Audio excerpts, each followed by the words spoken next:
three things to improve your self-awareness. But before then, like I said, there's a couple of questions that you might want to ask yourself too. You think of, you know, think about a time when you didn't realize you were upset as you might have appeared. Mm-hmm. Okay. So sometimes you realize how you're coming across to other people. That's a big deal. You know, Yes. think of some ways, how do your emotions affect others? That's a good question to ask, you know? Are you in tune with your moods and your emotions? Kind of, you know, nice thing to find. And how often you think about humor? Humor is a good one to put in there. So how often do you kind of laugh at your own expense? You know, you find humor in some of your own shortcomings. And then, you know, would you be a little bit more aware of your moods and your emotions and how they affect your decision making? Have you put those two together and figure out how well you're able to make good, solid decisions when you're upset versus when you're not? I mean, we talked about it on the podcast that it takes up to 4 hours to get completely back in control over having a negative circumstance. When if somebody cuts you off in traffic and almost runs you off the road, you come to work and you're just wound up. It takes a little bit to kind of get down from that.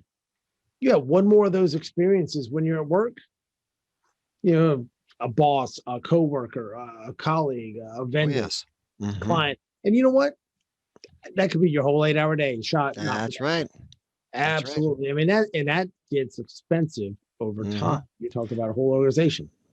Exactly. And that's why you have that emotional intelligence being so important, because otherwise we're allowing ourselves to be derailed for an extensive period of time. And with one emotional experience after the next that's negative, it can completely disrupt that person's productivity for an entire day. Exactly. And that's why we talk about, it's not only the more higher you go in an organization, the more important emotional intelligence is. I think we talked about Dr. Travis Bradbury, some of his research, right? It's 90% of the difference between standard performers and high performers. Absolutely. Is high levels of EQ. And that just was amazing to me that makes the difference, because if you get triggered and you lose a couple of hours like that versus it just rolls off like water off a duck's back, you just keep going. Who's going to be more productive? Who's going to achieve more? Who's going to be the high performer? You bet. Who's going to be more respected? Who's going to be more respected in that organization? Exactly. So 3 things you can do to improve your self-awareness. Ask yourself these 3 things. Okay. When you get to a situation, 1, what am I experiencing right now? Just think about it, kind of absorb it. Number 2, why am I experiencing that? What's making you upset? Why does that thing upset you? Why does it, when you're running a meeting and somebody pulls out their phone and starts looking at the phone, why do you just lose your mind when that happens? Is it because you know, the disrespect, they're not paying attention? What kind of a little bit deeper? Think 2 or 3 levels deeper and why that really upsets you. And then the third thing is, how is it impacting me and my ability to perform? Because really, when it comes down to it, it's about performance, and it's about, you know, getting things done. And so what am I experiencing right now?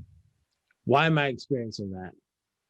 And then how is it impacting me and my ability to perform? So those are 3 things that you can do to improve your self-awareness. Absolutely. So if you ask those questions in that order, it's going to cause us to slow down, stop, and think.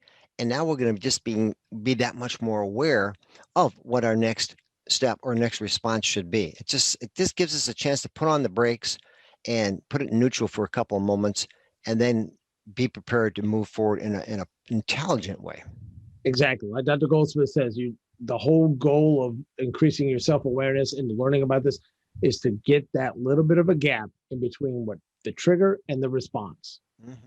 That way you can put your cognitive processes into place that you can actually make a rational decision and not just a simple reaction. Right. So what do you have last things for our listeners?